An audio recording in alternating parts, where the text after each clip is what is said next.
Hello friends, my name is Kajal और आप सभी का स्वागत है मेरे चैनल पर। और आज के इस वीडियो में हम डिस्कस करने वाले हैं यूपीडीएलएड फर्स्ट सेमेस्टर सब्जेक्ट कंप्यूटर। ठीक है, और आज का ये जो वीडियो है इसमें हम ऑब्जेक्टिव प्रश्न डिस्कस करेंगे और आपको इसका आंसर कमेंट्स बॉक्स में कमेंट्स करके बताना है। ठीक है, और आप सभी को टाइमिंग जो दी जाएगी वो 5 सेकेंड की टाइमिंग दी जाएगी। ठीक है, आप इसका आंसर कमेंट्स बॉक्स में करिएगा। ठीक है, उसके बाद मैं उसका आंसर करूँगी। क्लियर? तो गाइज, अगर आपने प्रीवियस वीडियोस नहीं देखा है तो मैंने प्लेलिस्ट बना दिया है, आप वहाँ से जाकर देख सकते हो। जैसे कि मैं आप सभी को बता दूं कि यूपीडीएलएड फर्स्ट सेमेस्टर का रिवीजन यानी बहुत ही बेसिक से स्टार्ट हो रहा है। ठीक है, तो चलिए शुरू करते हैं। तो देखिए, सबसे फर्स्ट आपका प्रश्न है कि, और हाँ, आप वीडियो को लाइक भी कर दीजिए और अपने फ्रेंड्स मित्र के साथ शेयर भी कर दीजिए। तो देखिए, सबसे फर्स्ट आपका प्रश्न है कि कंप्यूटर के आविष्कारक कौन है? ऑप्शन है von Neumann, J.S. Kilby, C Charles Babbage, इनमें से कोई नहीं। आप सभी को 5 सेकंड का टाइम मिलता है, आप आंसर दीजिए। ठीक है, तो देखिए 5 सेकंड पूरा हो गया। इसका जो आंसर हो जाएगा वो हो जाएगा कंप्यूटर के आविष्कारक कौन है, तो वो है चार्ल्स वेबज। ठीक है, यहाँ पे आपका करेक्ट हो जाएगा सी। ठीक है, बहुत बढ़िया, आप सभी का आंसर है। अगला आपका प्रश्न है कि सबसे पहला कंप्यूटर का नाम क्या था? ऑप्शन ए एटारिश, option B ENIAC, option C टेंडी, ऑप्शन डी नोवेला। तो इसका करेक्ट आंसर क्या होगा? आप कमेंट्स बॉक्स में कमेंट्स करके बताइए। ठीक है, तो बहुत बढ़िया, इसका जो आंसर हो जाएगा वो हो जाएगा कि सबसे पहले कंप्यूटर का जो नाम है वो था एनियक। क्लियर? अगला जो आपका प्रश्न है कि, इसको थोड़ा शॉर्ट कर देते हैं, कि आधुनिक कंप्यूटर की खोज सर्वप्रथम कब हुई? Option A 1949, option B 1951, option C 1946, option D 1947। आपको क्या लग रहा है इसका राइट आंसर क्या होगा? आप इसका आंसर दीजिए। तो इसका जो आंसर हो जाएगा, ठीक है, आप सभी का आंसर देखिए, इसका जो आंसर हो जाएगा वो हो जाएगा 1946। ठीक है, यानी आधुनिक कंप्यूटर की खोज सर्वप्रथम कब हुई थी? तो 1946 में। बहुत ही महत्वपूर्ण ये सभी प्रश्न है। अगला प्रश्न देखते हैं। अगला आपका प्रश्न है कि कंप्यूटर के क्षेत्र में महान क्रांति कब से आई? ठीक, यानी कंप्यूटर के क्षेत्र में महान क्रांति कब से आई? 1977, 2000, 1955, 1960। क्या लग रहा है इसमें से कौन करेक्ट होगा? ए सही होगा, बी सही होगा, सी सही होगा, डी सही होगा? आपके पास 5 सेकंड का टाइम है, अब दीजिए जवाब। तो देखिए, इसका जो राइट आंसर हो जाएगा वो हो जाएगा 1960। आप सभी का आंसर बहुत ही सही है। अब देखिए, अगला आपका प्रश्न है कि कंप्यूटर का हिंदी नाम क्या है? ठीक, बहुत ही महत्वपूर्ण प्रश्न है। कंप्यूटर का हिंदी नाम क्या है? ऑप्शन ए गणना करने वाला, ऑप्शन बी संगणक, ऑप्शन सी हिसाब लगाने वाला, ऑप्शन डी परिगणक। देखिए, बहुत ही इजी प्रश्न है लेकिन बहुत ही महत्वपूर्ण प्रश्न है। ठीक, आपके सामने 4 ऑप्शन है, इसका जवाब दीजिए। ठीक है, तो देखिए, इसका जो राइट आंसर हो जाएगा वो हो जाएगा संगणक। बिल्कुल सही। अगला आपका प्रश्न है कि कंप्यूटर साक्षरता दिवस कब मनाया जाता है? ऑप्शन ए 5 दिसंबर को, ऑप्शन बी 14 दिसंबर को, ऑप्शन सी 22 दिसंबर को, ऑप्शन डी 2 दिसंबर को। इन चारों में से कौन सा राइट होगा? क्या 5 दिसंबर, 14 दिसंबर, 22 दिसंबर या 2 दिसंबर? तो गाइज, इसका जो करेक्ट आंसर हो जाएगा, बहुत बढ़िया, इसका जो राइट आंसर हो जाएगा वो हो जाएगा 2 दिसंबर। क्लियर? अब देखिए, अगला आपका प्रश्न है कि सीपीयू का पूर्ण रूप क्या है? बहुत ही बेसिक से हमने प्रश्न लिए हैं। ठीक है, क्योंकि फर्स्ट क्लास है आज रिवीजन का, इसलिए। तो देखिए सीपीयू का पूर्ण नाम क्या है। तो सीपीयू का ऑप्शन है central processing unit, B central problem unit, C central processing union, D इनमें से कोई नहीं। कौन सा राइट होगा? क्या ए होगा सेंट्रल प्रोसेसिंग यूनिट, या बी होगा सेंट्रल प्रॉब्लम यूनिट, या सी होगा सेंट्रल प्रोसेसिंग यूनियन, या डी होगा इनमें से कोई नहीं। तो आपका टाइम ओवर। यहाँ पर आपका राइट आंसर हो जाएगा सेंट्रल प्रोसेसिंग यूनिट। क्लियर? बहुत ही महत्वपूर्ण प्रश्न है। अभी देखिए इसको हिंदी में बताना है कि सेंट्रल प्रोसेसिंग यूनिट को हिंदी में क्या बोलते हैं। बहुत ही महत्वपूर्ण, सेंट्रल प्रोसेसिंग को हिंदी में क्या कहते हैं। क्लियर? अब देखिए अगला आपका प्रश्न है कि इनमें से कौन सर्च इंजन नहीं है। Option A Google, option B Yahoo, option C Baidu, option D all from alpha. क्या लगता है आपको इसका करेक्ट आंसर क्या होगा? तो देखिए इसका जो राइट आंसर हो जाएगा, बिल्कुल सही, इसका जो राइट आंसर हो जाएगा वो हो जाएगा ऑल फ्रॉम अल्फा। ठीक है, तो इसका जो आपका राइट आंसर हो जाएगा वो हो जाएगा ऑल फ्रॉम अल्फा। अगले क्वेश्चन की ओर बढ़ते हैं और देखिए अगला आपका प्रश्न है कि निम्न में कौन इनपुट इकाई है। क्या माउस इनपुट डिवाइस है, कीबोर्ड इनपुट डिवाइस है, स्कैनर इनपुट डिवाइस है? क्या लग रहा है आपको कौन सा होगा? 4 ऑप्शन है, बताइए जल्दी।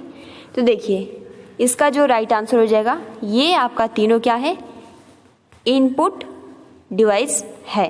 तो यहाँ पर आपका जो राइट आंसर हो जाएगा वो हो जाएगा ऑल ऑफ दिस, इनमें से सभी। क्लियर?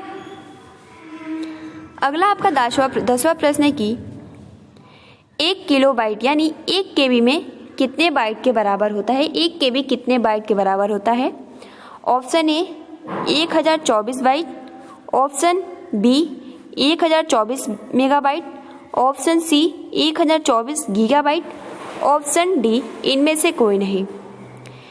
तो देखिए गाइस इसका जो आपका राइट आंसर हो जाएगा कि 1 किलोबाइट में या 1 केबी में कितने बाइट होता है, तो वो होता है 1024 बाइट।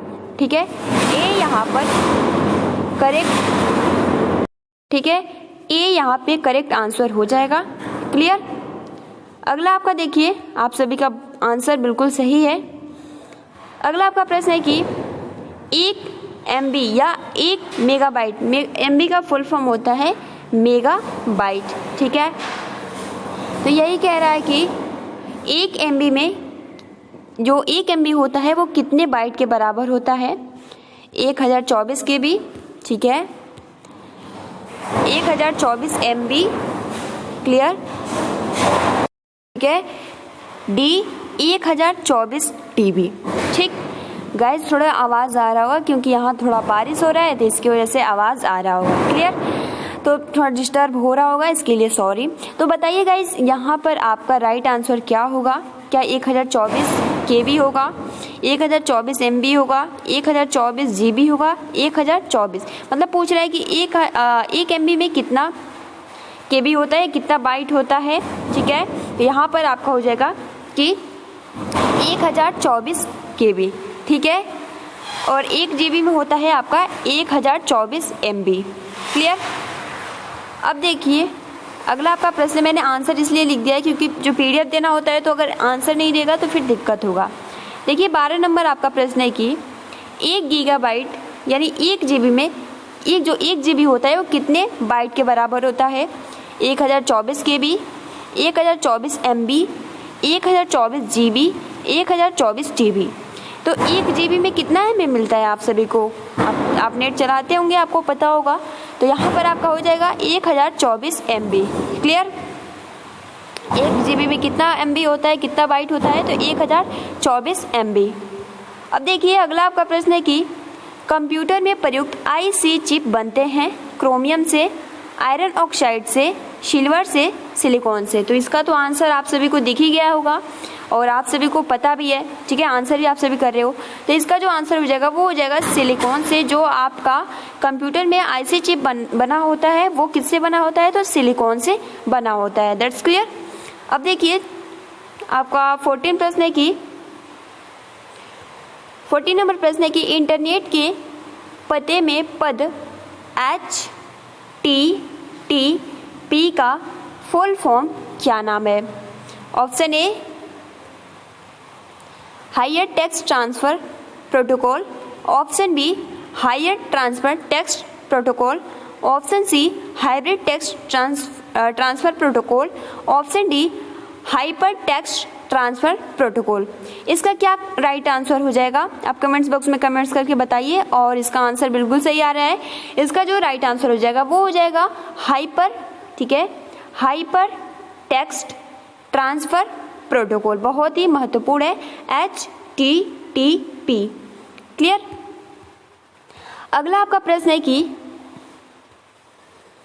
किसी कंप्यूटर के प्रोग्राम में बच्चों द्वारा प्रयुक्त भाषा प्रायः कौन सी होती है? बहुत ही महत्वपूर्ण प्रश्न है कि किसी कंप्यूटर के प्रोग्राम में बच्चों द्वारा प्रयुक्त भाषा प्रायः कौन सी होती है? बेसिक, जावा, लोगो, पायलट। कौन सा यहाँ पे करेक्ट आंसर होगा? आप सही बताइए कमेंट्स बॉक्स में। तो देखिए गाइस, इसका जो राइट आंसर हो जाएगा वो हो जाएगा लोगो। ठीक है, लोगो यहाँ पर करेक्ट आंसर हो जाएगा। यानी किसी कंप्यूटर के प्रोग्राम में बच्चों द्वारा प्रयुक्त भाषा प्रायः कौन सी होती है? वो होती है लोगो। क्लियर? अगला आपका प्रश्न है कि एक सुवा या निजी कंप्यूटर जो आपकी गोद में रखने लायक छोटा कंप्यूटर होता है क्या कहलाता है? Option A main frame computer, option B notebook computer, option C work station, option D PDA। क्या आपको लग रहा है कि निजी कंप्यूटर जो मतलब अपने गोद में रखकर चलाया जा सकता है वो कौन सा कंप्यूटर होगा? क्या ए होगा मेन फ्रेम कंप्यूटर, या बी होगा, या सी होगा, या डी होगा? तो बहुत बढ़िया, इसका जो राइट आंसर हो जाएगा वो हो जाएगा नोटबुक कंप्यूटर। ठीक है, इसको लैपटॉप भी कहा जाता है। क्लियर? अब देखिए अगला जो आपका प्रश्न है कि कोडा तरक, ठीक, कोंडा तरक एक प्रोग्राम है, वह निम्नलिखित में से किससे प्रोग्राम का रूपांतरण है?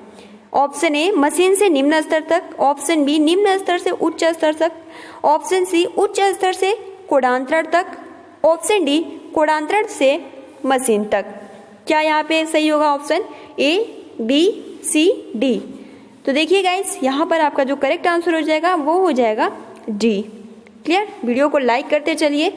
अब देखिए अगला जो आपका प्रश्न है 18 नंबर की, मल्टी प्रोसेसिंग होती है। ऑप्शन ए एक प्रोसेसर द्वारा, ऑप्शन बी एक से अधिक प्रोसेसर द्वारा, ऑप्शन सी बिना किसी प्रोसेसर के, ऑप्शन डी इनमें से कोई नहीं। तो देखिए गाइस, इसका जो राइट आंसर हो जाएगा बिल्कुल सही, इसका जो करेक्ट आंसर हो जाएगा वो हो जाएगा कि एक से अधिक प्रोसेसर द्वारा, यानी मल्टी प्रोसेसिंग होती है एक से अधिक प्रोसेसर द्वारा। देखिए अगले क्वेश्चन की ओर बढ़ते हैं। अगला आपका प्रश्न है कि निम्नलिखित में से ऑप्टिकल मेमोरी है bubble memories, floppy disk, CD रोम, कोर मेमोरीज। यानी ऑप्टिकल मेमोरी है, क्या लग रहा है आपको? ऑप्शन ए होगा, बी होगा, सी होगा, डी होगा? तो देखिए गाइस, यहाँ पर आपका CD रोम क्लियर हो जाएगा। ठीक है, यहाँ पर जो राइट आंसर हो जाएगा वो हो जाएगा CD रोम, यानी ऑप्टिकल मेमोरी है वो है CD रोम। अगला आपका प्रश्न है कि CPU में कंट्रोल मेमोरी और तीसरा कौन सा यूनिट होता है? ठीक, यानी CPU में कंट्रोल मेमोरी और तीसरा कौन सा होता है? Micro processor, output, arithmetic logic unit. तो आप सभी को पता है कि CPU के जो महत्वपूर्ण भाग होते हैं, CPU होता है, मेमोरी होता है, LU होता है। तो आपको ऑप्शन दिख रहा होगा यहाँ पे कौन सा करेक्ट आंसर होगा। ठीक है, तो देखिए बिल्कुल सही, इसका जो राइट आंसर हो जाएगा वो हो जाएगा अर्थमेटिक लॉजिक यूनिट। अगला आपका प्रश्न है कि CPU के, ठीक है, CPU के LU में होते हैं RAM space, register, byte space, इनमें से सभी। क्या लग रहा है आपको कौन सा होगा सही? तो CPU के LU में होते हैं तो वो होता है आपका राइट आंसर हो जाएगा वो हो जाएगा रजिस्टर। क्लियर? अब देखिए अगला आपका 22 प्रश्न है कि इसको थोड़ा शॉर्ट करते हैं। एक गणना और तुलना के लिए कंप्यूटर के किस भाग का प्रयोग किया जाता है? Option A disk unit, modem, ALU control unit. कौन सा सही होगा? Option A, option B, option C, option D. तो देखिए गाइज, यहाँ पर आपका जो राइट आंसर हो जाएगा कि गणना और तुलना के लिए कंप्यूटर के किस भाग का प्रयोग किया जाता है? तो वो किया जाता है अर्थमेटिक लॉजिक यूनिट यानी ALU। ऑप्शन नंबर सी यहाँ पे राइट आंसर हो जाएगा। क्लियर? अब देखिए अगला आपका प्रश्न है कि एक हार्डवेयर डिवाइस जो डाटा को अर्थपूर्ण इंफॉर्मेशन में परिवर्तित करती है। Option A processor, option B input device, option C program, option D productor. तो चार ऑप्शन है कि एक हार्डवेयर डिवाइस जो डाटा को अर्थपूर्ण यानी वो अर्थपूर्ण उसका रिजल्ट आता है इंफॉर्मेशन में परिवर्तित करता है किसके थ्रू? प्रोसेसर के द्वारा, इनपुट डिवाइस के द्वारा, प्रोग्राम के द्वारा। तो ये हो जाएगा आपका जो राइट आंसर हो जाएगा वो हो जाएगा प्रोसेसर के द्वारा। ये यहाँ पर करेक्ट हो जाएगा। अगला आपका प्रश्न है 25 की प्रोसेसर के तीन मुख्य भाग हैं ALU कंट्रोल यूनिट और रैम, ALU कंट्रोल यूनिट और register, option C cache control unit और रजिस्टर, डी इनमें से कोई नहीं। क्या सही होगा 24 क्वेश्चन का आंसर? तो प्रोसेसर के तीन मुख्य भाग होते हैं ALU, CPU और रजिस्टर। यहाँ पे आपका जो राइट आंसर हो जाएगा वो हो जाएगा ऑप्शन नंबर बी। 25 आपका प्रश्न है कि CPU और I/O के बीच सिग्नलों के मूवमेंट को कौन नियंत्रित करता है? Control unit, ALU, memory unit, इनमें से कोई नहीं। तो यहाँ पर आपका जो राइट आंसर हो जाएगा वो हो जाएगा कंट्रोल यूनिट। ठीक है, आपका ऑप्शन ए यहाँ पर करेक्ट हो जाएगा। अगला आपका प्रश्न है कि कंप्यूटर के सेंट्रल प्रोसेसिंग यूनिट का फंक्शन है डेटा डिलीट करना, इनवाइस करना, गणनाएं और प्रोसेसिंग करना, इनमें से कोई नहीं। आपका प्रश्न है कि कंप्यूटर के सेंट्रल प्रोसेसिंग यूनिट का फंक्शन है, तो वो आपका हो जाएगा ऑप्शन नंबर सी। आंसर तो दिख ही गया है। यहाँ पे आपका जो राइट आंसर हो जाएगा वो हो जाएगा गणनाएं और प्रोसेसिंग करना, यानी करता है। क्लियर? 27 आपका प्रश्न है कि निम्न में से कौन सा कंप्यूटर का बुनियादी कार्य नहीं है? डाटा को प्रोसेस करना, टेक्स्ट को स्कैन करना, इनपुट को स्वीकार करना, डाटा को स्टोर करना। क्या लग रहा है आपको यहाँ पे कौन सा आंसर सही होगा? Option A, option B, option C, option D. तो देखिए गाइस, यहाँ पर आपका जो राइट आंसर हो जाएगा कह रहा है कि कौन सा कंप्यूटर का बुनियादी वर्क नहीं है, तो वो है टेक्स्ट को स्कैन करना। क्लियर? ये टेक्स्ट को स्कैन करना उतना बुनियादी वर्क नहीं है। अगला आपका 28 प्रश्न है कि परिचालन संपन्न करता है एल्गोरिथम, अर्थमेटिक, ASCII, ठीक है, इनमें से कोई नहीं। तो देखिए गाइज, इसका जो राइट आंसर हो जाएगा वो हो जाएगा बी। क्लियर? यहाँ पर आपका बी राइट आंसर हो जाएगा। अगला आपका प्रश्न है कि कंप्यूटर में अधिकांश प्रोसेसिंग किस में होती है? मदरबोर्ड में, मेमोरी में, CPU में। तो गाइज, इसका जो राइट आंसर हो जाएगा वो हो जाएगा CPU में। क्लियर? बहुत बढ़िया, सबका आंसर सही है। लास्ट आज का प्रश्न है कि कंप्यूटर निम्नलिखित में से कौन सा कार्य नहीं करता है? Processing, understanding, inputting, outputting, inputting रहेगा इसमें। तो देखिए यहाँ पर आपका जो क्या होगा, यहाँ पे आपको आंसर खुद ही करिए। ठीक है, तो देखिए यहाँ पर आपका आंसर हो जाएगा अंडरस्टैंडिंग। जो कंप्यूटर होता है आप सभी को पता है कि वो समझता नहीं है, जिस तरीके से यूजर उसको इंस्ट्रक्शन यानी निर्देश देखा उसी तरीके का वो रिजल्ट इन्फॉर्मेशन आपके सामने प्रस्तुत करता है। ठीक, तो यही कह रहा है कि कंप्यूटर निम्नलिखित में से कौन सा कार्य नहीं करता है, तो वो हो जाएगा अंडरस्टैंडिंग। उसके पास जो भावना नहीं होता है। ठीक है, तो गाइज आज हमने 30 प्रश्न डिस्कस किए और आप सभी के आंसर बिल्कुल सही थे। आप सभी की तैयारी बहुत ही बेस्ट है। ठीक है, हम लघु उत्तरीय और अति लघु भी क्वेश्चन डिस्कस करेंगे। फिलहाल आज का ये फर्स्ट क्लास था, तो सोचा हमने कि थोड़ा टेस्ट ले लिया जाए। ठीक है, और देखिए अभी हम 5 बजे वाली क्लास में मिलते हैं, जो टेस्ट होगा संस्कृत की क्लासेस की। ठीक है, जो हमने डिस्कस किया इकाई 1 बहुत ही अच्छे से हमने डिस्कस किया। देखते हैं 5 बजे वाली क्लास में क्या आप सभी की तैयारी बेस्ट है, और आई थिंक आपकी तैयारी बेस्ट ही होगी। तो गाइज आज के लिए इतना ही। वीडियो को लाइक कीजिए, अपने फ्रेंड्स मित्रों को शेयर कीजिए। तब तक के लिए thanks for watching, take care and best of luck.